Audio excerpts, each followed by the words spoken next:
1979 when only a handful were still alive. These women are leaders, they're inspirational, and anybody who finds out about the story is immediately like, how can I not know this? But despite the long journey, their hard work helped pave the way to the 19th Amendment, the women's right to vote. The impact they had on American military history and American social, political, and cultural history is virtually unparalleled. There is also now a bill introduced to award the Congressional Gold Medal to all those female telephone operators. You can watch The Hello Girls on Amazon Prime. Irene Cruz, ABC 7 Eyewitness News.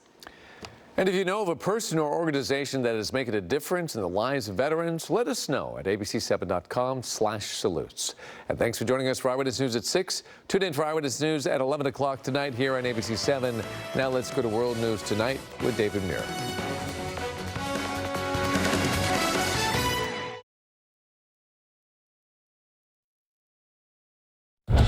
Tonight, the judge's blistering decision about the DA overseeing Georgia's election interference case against Donald Trump. The urgent search after deadly tornadoes touched down in several states, and the new development in the terrifying subway shooting here in New York City. First, the major shakeup in Georgia's prosecution of Donald Trump and 14 co-defendants. Judge Scott McAfee ruling Fulton County District Attorney Fani Willis can remain on the case, but for her to stay, Special Prosecutor Nathan Wade must resign. Trump accusing DA Willis of misconduct over her romantic relationship with Wade. Judge McAfee harshly criticizing Willis for a tremendous lapse in judgment. And news late today about Donald Trump's criminal case in Manhattan. Aaron Katersky with late details from Atlanta. The deadly tornado outbreak, at least 3 people killed, dozens injured, at least 14 confirmed tornadoes in 7 states. Twin funnels touching down in Ohio. An EF3 on the ground with winds topping 136 miles per hour. Alex Prochet in the storm zone. Here in New York, new video of the rush hour subway shooting in Brooklyn. What police are now saying about the man shot and wounded with his own gun. Why authorities are not charging the shooter. And the search tonight for a woman police say was also involved. Ariel Reshef standing by. The new alert following that mid-air scare on a flight to New Zealand. The plane suddenly diving, injuring at least 50 people on board. Why Boeing is advising airlines after a report that a cockpit mishap may have triggered the sudden drop. The Israel-Hamas war. Prime Minister Benjamin Netanyahu pushing forward with plans to target Hamas in Rafah, a city in southern Gaza. Concerns about the fate of nearly 1.5 million Palestinians who are there now. Here in the U.S., a New Mexico State police officer shot and killed on the highway.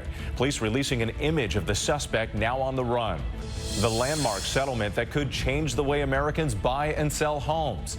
And America Strong tonight, the popular college dorm security guard, what students did for him and the family he hasn't seen in more than a decade.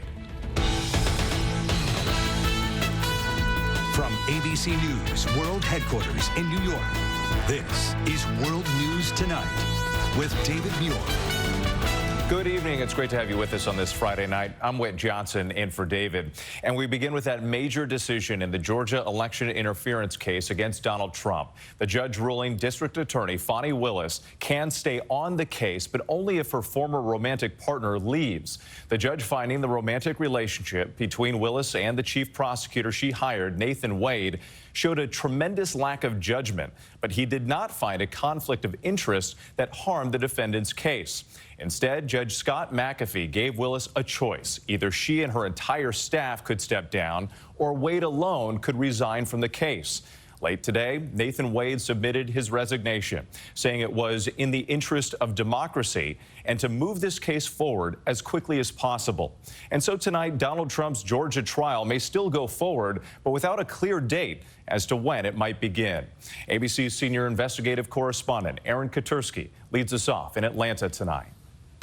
How confident are you that the judge will find that there hasn't been a conflict of interest? Tonight, a judge in Georgia giving Fulton County District Attorney Fani Willis a stark choice. She can keep leading the election interference case against Donald Trump only if her top prosecutor and former romantic partner steps down.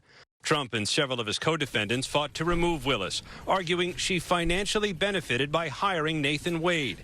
But today, Judge Scott McAfee ruling the defendants failed to meet their burden of proving that the district attorney acquired an actual conflict of interest. The judge adding, Georgia law does not permit